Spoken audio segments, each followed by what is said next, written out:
Good morning, bon après-midi, guten tag, and namaskar to all our attendees who've tuned in from around the globe.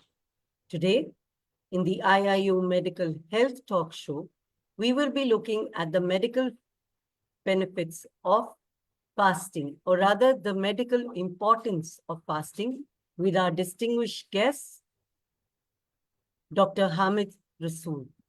A very warm welcome to you, Dr. Hamid. Thank you so And much. Thank you so much, Dr. Anju, for being here on this wonderful topic, the medical importance of fasting.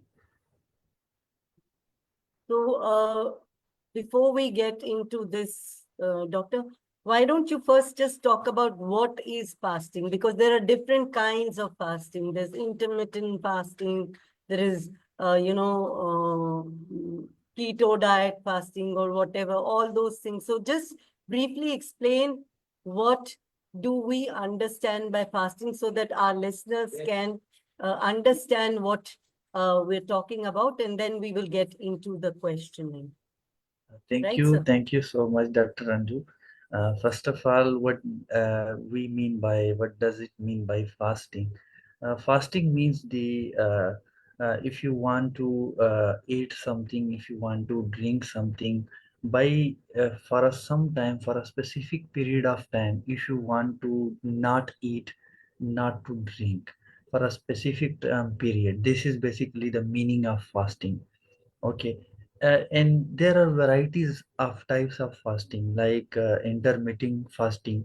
If you are increasing the gap between the two meals, if you want to eat in afternoon and you don't want to eat in afternoon and just going directly in the evening. So that is basically the intermittent fasting. And there are other type of fasting, like if you don't want to drink something, so that is also the type of fasting. And the next one is the religious fasting. Then you don't eat anything from dawn to dusk. That basically the religious type of that we are considering in Ramadan. And there are keto diet fasting, carb fasting, and you want to don't eat carbs and don't want to eat ketones, keto diets like that are rich in ketones. And there are protein fasting. There are varieties of fasting. Even water fasting are also uh, present in this era. So there are different types of fasting depending upon the purpose of that, what type of food do you need and do you not need, depending upon this. And if we are talking about the religious fasting like Ramadan, so that is basically not just to eat, not just to drink, but also the fasting of your eyes, and you should not look at such type of thing that are haram. So such type, this is basically the both approach, the physical and mental and spiritual approach. There are various purposes of fasting, like if you want to stay healthy, and that basically the physical approach.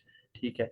And the next one is mental approach. There are various types of fasting that are present, and that regenerate brain cell, increase memory, and enhance your cognition ability. That is also basically the mental. If you want to increase your mental capability and you want to spiritually want to stay healthy, that is also basically the part of fasting. So in Ramadan, basically it is the month of Ramadan, so we are considering that spiritual, mental, and physical well-being of a human being is basically just that is assigned by our God, our Allah Almighty. So that is another, and also the physical, mental, and spiritual part of it also.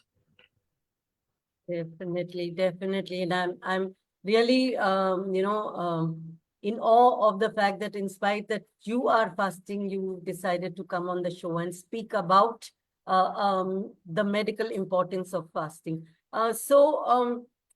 Now let's start, since fasting affects the entire body. Let's first look at the physiological effects, like how does the human body, react, or what happens to the human body if we fast for extended periods. Like, see, if we look at it, you spoke about spiritual intonations. So we do know that we have, like, I know that we have gurus in India who fast for maybe months on an end, maybe just surviving on water, or like you said, fruit fasting, or certain things. So what is the physiological effect of fasting on the body, especially when it is done for an extended period, and rightly so during the period of Ramadan, because I know you fast for almost 40 days, is it, or 30 days? So, Yes, yes, we are going for 30 days, and that is basically a religious assigned yes, like a duty of every Muslim. yes, sir. So you Yes, talk sir. about the you ask a question that what physiological effects of fasting. So when we are discussing about fasting, so you couldn't believe that our body adapt various mechanism, and that that beauty of this such type of mechanism is very much important. And the first thing is in this series of adaptation is the glycogen depletion. When we are fasting for like for 6 to 12 hours, so the first part, the first mechanism, the first physiological effect that our body suffer is the glycogen depletion. As we know that glycogen is basically a stored form of glucose. So glucose basically the source of energy, the source of ATP that all our body work on it. So glucose is basically stored in glycogen, and it is stored in liver. So first of all, what body do that the glycogen, the glucose that is stored in the form of glycogen, that's going to deplete. So first of all, because you are not taking any kind of energy, so body itself start depleting glycogen. So that is the first thing that what our body suffer. The next thing is basically the fat metabolism. As we know that our body store fat in the form of adipocytes. So adipocytes stored fats in the form of glycerides. So these glycerides are start breaking down, and all those tissues that stored glycerides and other fats, they are going starting depleting. So the next thing is the fat utilization, that already the fat that is stored in the form of adipocytes, they are going to deplete. The next thing is our body doing autophagy, self-eating mechanism. There are various type of mechanism are doing that. We know that our body is composed of immune system, and this immune system is basically have various soldiers, like we know that white blood cell, neutrophil, and phagocytes. What does these phagocytes do? These phagocytes directly eat all these worn out cells that are present in our body. So all these worn out cells are dead cells that are not being for any kind of importance, or no, they that have no need. So these are being phagocytosed by our white blood cell and phagocytes and other cells also. So this thing is basically the autophagy, the self-eating mechanism. This helps in the repairing of cells, that new cells should be produced. And the next thing is hormonal changes, like growth hormones being stimulated to strengthen the muscles mass, and also brain-derived neurotrophic factor are being released from various brain cells, which helps in the regeneration of new brain cells, which enhance our memory and cognition. So basically, these are the basics mechanism, four types of mechanism, and there are other mechanism also. If you are going for 48-hour fasting, there are various amyloid beta proteins that basically cause Parkinson and degenerative diseases in brain. So these the content, the level of these amyloid beta proteins are being also decreased, which prevents from Parkinson and various neurodegenerative disease. And also it boosts your immune system, like it increase the synthesis of various immune cells, which helps in the prevention of various types of diseases like cancer and other chronic diseases. So these are the basic mechanism, Dr. Anju, that are uh, taking place in our body, and these are basically the adaptation, because when we are talking about fasting, fasting is basically a stress for our body, and this stress is managed by our own homeostatic mechanism. And this homeostatic mechanism is, the first thing is the glycogen depletion, and the next in the fat utilization that are stored, and the next in is autophagy, and the last one is the hormonal changes. Right. Uh, So now moving on to, you talked about immunity, you talked about metabolism being affected by, fasting. What about, how can fasting be beneficial for people who are suffering from, chronic conditions such as diabetes, hypertension, or cardiovascular diseases? First Maybe. of all, that we discussed already, Dr. Anju, that fasting basically creates changes in your hormones. So the first thing is diabetes. In diabetes, there is the no synthesis of insulin. Yeah, our insulin is not working properly. So if you are in a fasting condition, your insulin sensitivity insensitivity is increased. Yani your body sense the glucose that are already stored in the liver, that should be utilized, yani decreasing your blood sugar level. So because there is nothing available to to generate energy your body, so basically it increase the insulin sensitivity. So it helps in maintaining blood sugar level. That is the first thing in for diabetes. And when we are talking about the hypertension, this is very also chronic disease that nowadays people are suffering. In hypertension, what is happening in hypertension, there are various causes of hypertension, like increase in the high density lipoprotein, so which interrupt the vessels layers. So basically when you are going to fast, these LDL and HDL molecules are being utilized further, so by preventing from various other risk factors of hypertension. So the basic thing is to reducing your blood sugar and reducing your blood pressure also. This basically the two aspects. And when we are going to talk about the obesity, so it also helps in obesity. Like in obesity, what happened that your our body fats being increased in your body. Okay, so first when we are going to fast, these fats are being utilized for your body and mostly such type of condition. If you want to manage, the best thing is, I am also giving this type of recommendation to my patient. So you should go for fasting. It will help you to boost your immune system, to prevent from various kind of diseases. And if you are suffering from metabolic disorders, okay, so it will also helps to manage such type of metabolic disorder. But you should must consult with your doctor that what type of fasting you should to go.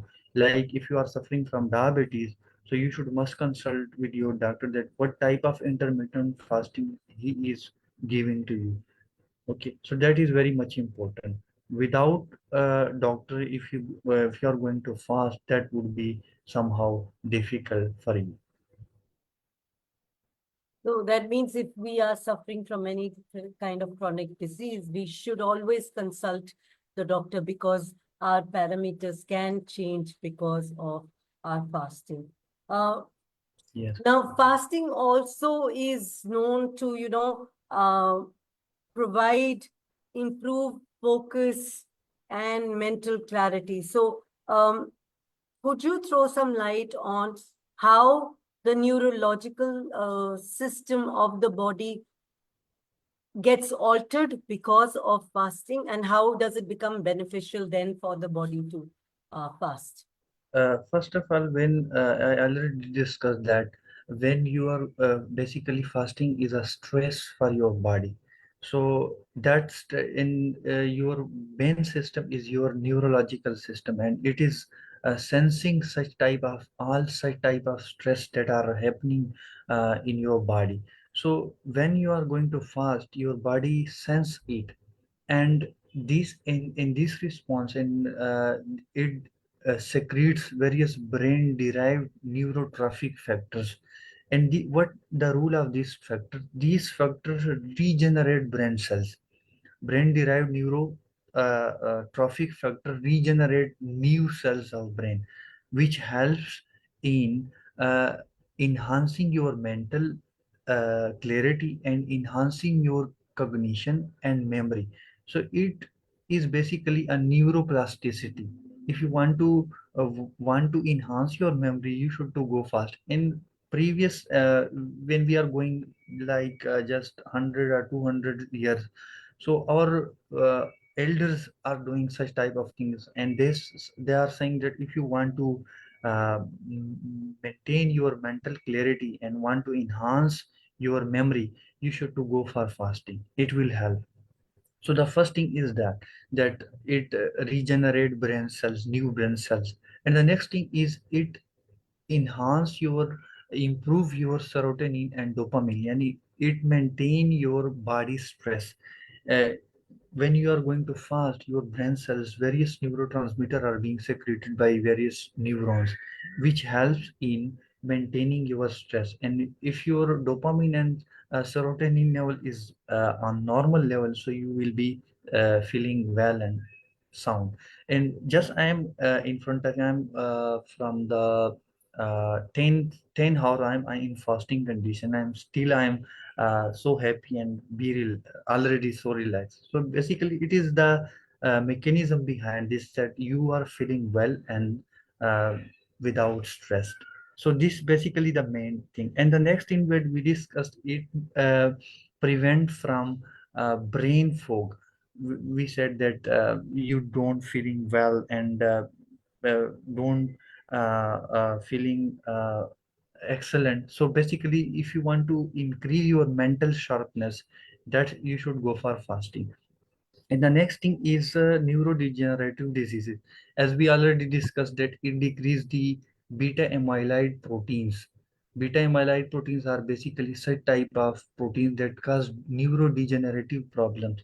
If you are suffering from Parkinson, and if you are suffering from other neurodegenerative diseases, Alzheimer like, you should go for this. And that will decrease the amyloid beta proteins, which will be helpful for you, because all those things that are not necessary for your body are being phagocytosed and cleared by your immune system. So that is basically the if you want to increase your focus, you want to improve your mental clarity, you should go for fasting. This is also very much important.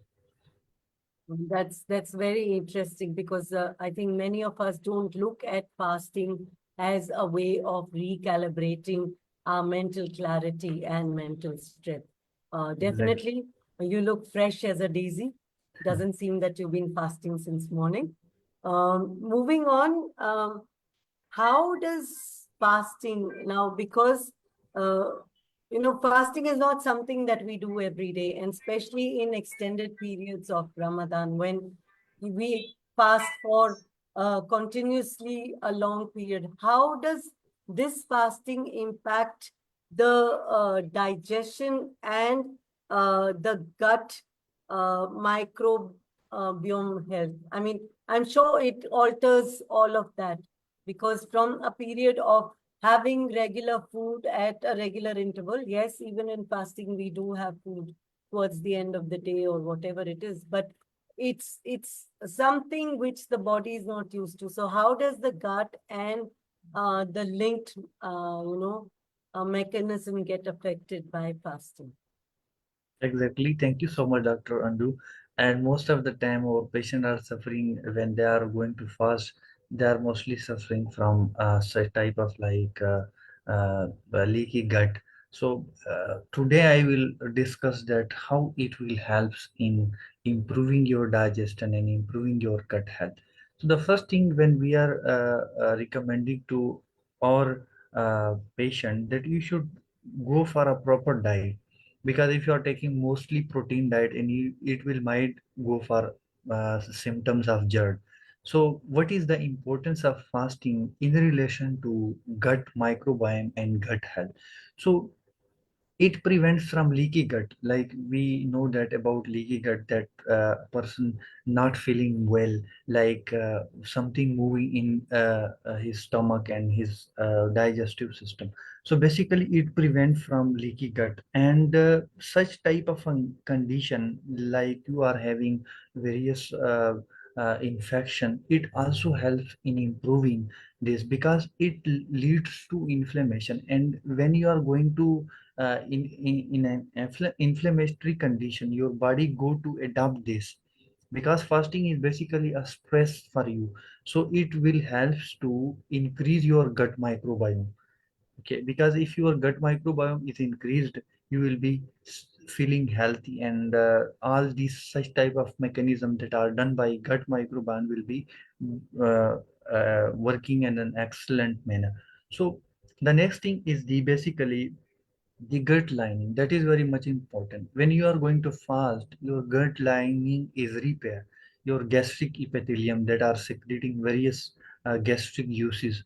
We are not going to talking about the only about stomach. We are going to talk about all about the GIT. All the GIT epithelium is being repaired during fasting, because you are already in stressed form, so your body will adapt such type of thing.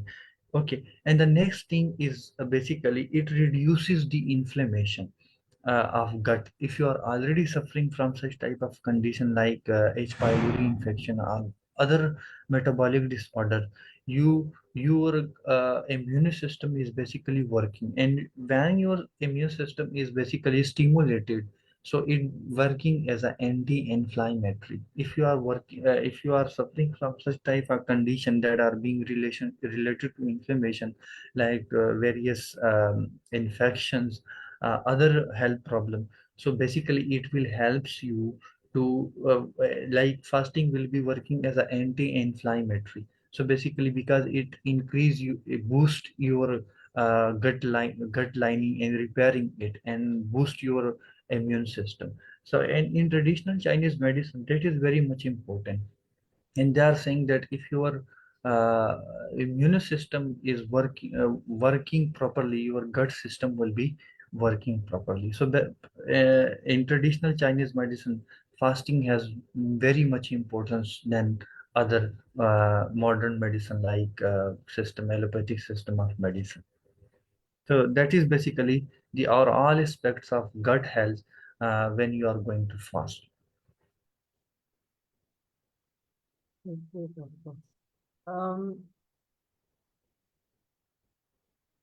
Moving on now to another important question, that is, um, while we're fasting, people tend to, like, at least, I don't know, of course, in Ramadan, you have a waterless fast. Even in India, on certain days, we fast without even taking a sip of water. So, how does, how can one maintain proper hydration and nutrition in spite of fasting, especially which fast as strong and as difficult as your Ramadan time? How can we maintain our hydration uh, during this Excellent, time?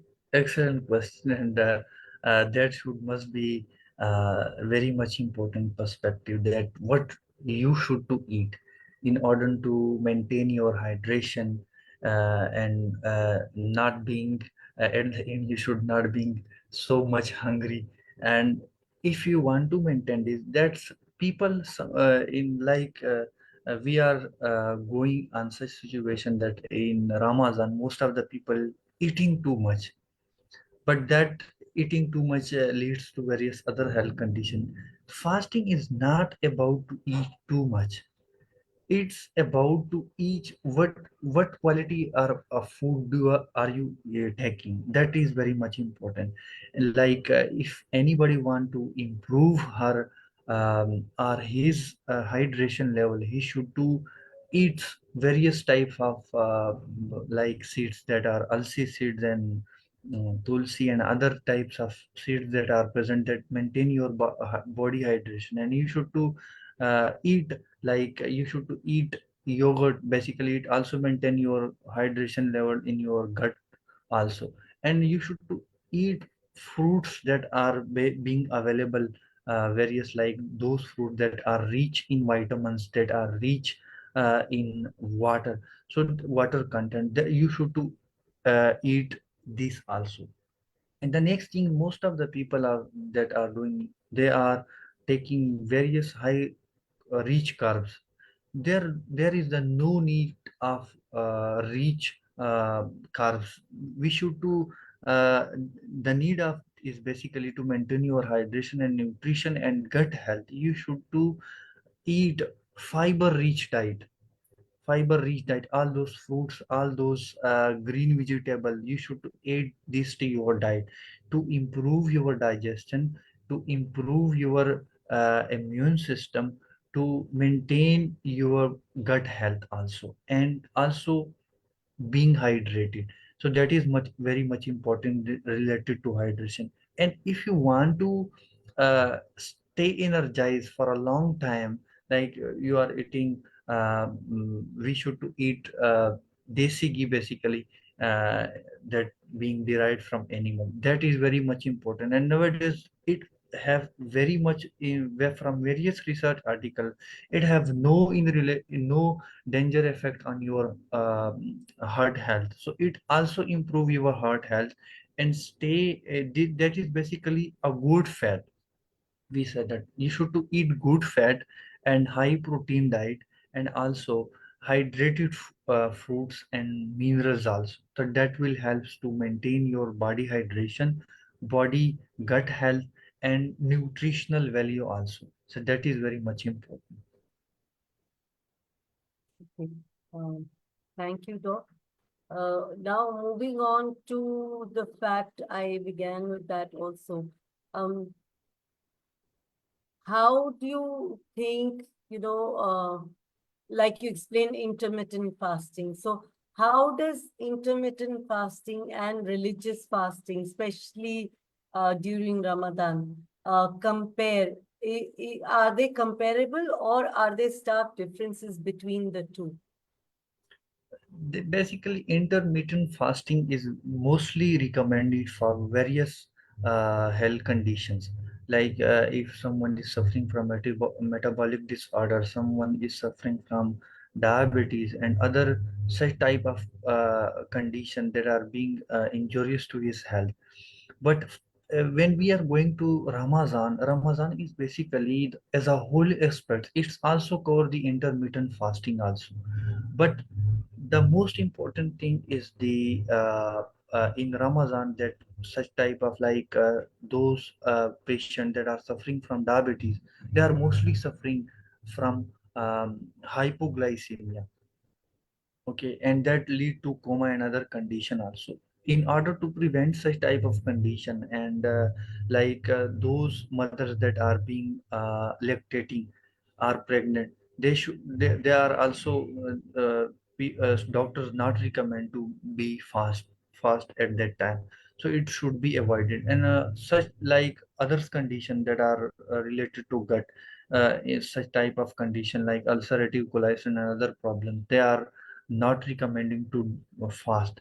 So basically all those problems that basically leads to uh, accidents, like others problem.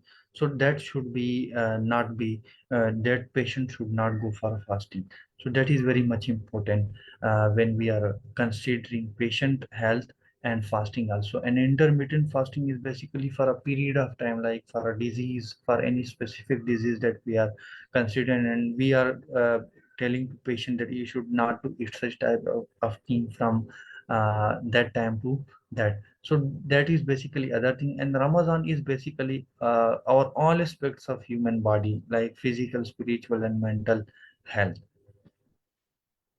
Right, right, doctor.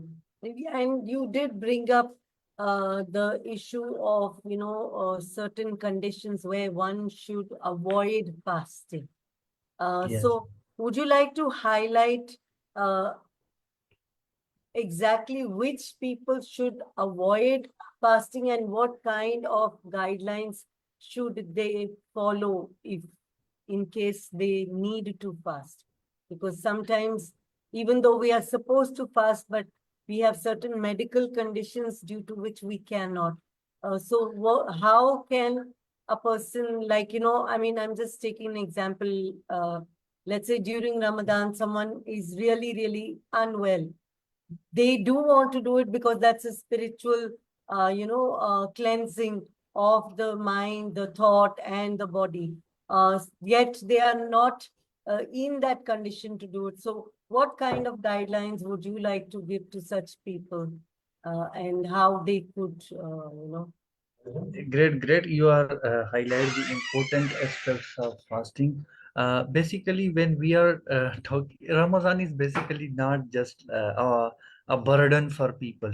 It Hmm. because God assigns this duty to maintain the health of individuals that are living on this planet. So the basic thing is when we are considering the fasting, so in Ramadan specifically, so it does not mean that it is a burden for people.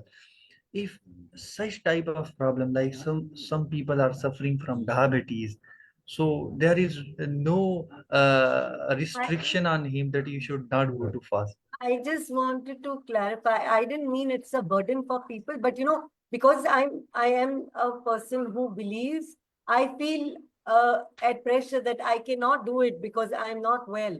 So to ease the mind that even though it is something which is a spiritual inclination and we are guided by our scriptures, how can we help such people to understand the basics of fasting? Exactly. There are like if someone is suffering from such type of condition and he is not able to fast, so there is no restriction from our religion and other health related when we are relating to medicine. So there is no restriction. You should not fast. It's no like it is not unnecessary. It is necessary basically, but there are restrictions that you should to go some like there are a period of time after that period you should to go fast, but there is also punishment also for him if because in Ramadan there are 30 basically fasting days, and when he is not able to take this opportunity, he should to go for 60 days after Ramadan. So that is basically the religious aspect. And in medicine, we are considering that if a patient is not well and he is suffering from various diseases, he should not be able to fast, and he should be there is feasibility for him also to not fast. It is not unnecessary also because Now, coming because back, yeah. yeah, because the patient health is very much important, and fasting is basically a sign to maintain the health of the individual that are living on this planet. So that is basically the main purpose, and we should to understand also this. Yes, that is true. So, like, I mean, you're saying that there is punishment also if we cannot do it during this time. But Yeah. let's say, due to some reason, I've also understood that, let's say you are unable to keep one or two rosas, right, as they're called, days of Yes, yes. fasting. You can cover them up during a particular time later in the year or on any day. I just want to understand this, that I'm just You missing you something should more. to yeah, you should to cover it on any day. There is no Okay. restriction. Okay, so you can do that at your free will. Let's say you are unable to do it Yeah. in these days, maybe 25 days you're able to do it, or 5 days are remaining. So you can cover that up at any point in time. There is no, specified time that you need to do it Yeah, is within this. like traveling. If you are on a travel, Yes, so you there is exactly. a feasibility you should to not fast. Yes. Yeah, that No, is I just basically. wanted to understand um, because Ramadan is something new for others, Yes, yes. non-Muslims. So we hear say a lot of things, we hear few things, we understand things differently. I thought this is the best opportunity to ask you, sir, what exactly is the practice followed? So are there any key pieces of advice that you would give to people who are, fasting during Ramadan as to how to maximize their health benefits while keeping the spiritual discipline alive and in place? Basically, the purpose of this talk show is also that what we should to learn from this. So the first thing is, if there is anyone is listening from Facebook, so first thing is that if you are on a fasting condition, so it does not mean that it is a burden for you, because in medically it have very much important, and most of the doctor highly recommending fasting, because that is very much, it's like if someone is suffering from obesity, and he want to decrease his fat level, so it is not you are taking medicine, you should to go for fast, that is best medicine. Okay. And if someone is I am on a fasting condition and I want to maintain my hydration level, my nutritional level also, so you should, the first thing you should to eat hydrated food. like uh, if you are dead, you having debts, you should to like take 1 glass of water, and for 3 to 4 hour or maximum 5 hour you should to place these debts in this. You should to add other fruit also. This will helps to boost your immune system and maintain your nutritional value, your glucose level. And also before say yani you are when you are um, uh, starting the fasting, so basically it will help to boost your immune system, maintain your hydration level. You should to also add chia seeds also. Like you should to take 1 teaspoon of chia seed, and it should be added to this 1 glass of water. And after that you should to eat, yani before after a meal you should to take it. And also when you are breaking your fast, you should to um, uh, doing the same thing also. It will maintain your hydration level also and nutritional value. And the next thing is high protein diet you should to eat. Any those diets that are rich in protein you should to eat. That's like meat, that is very much important. You should to be added it, or maybe different form of meat by mixing meat with other vegetable also.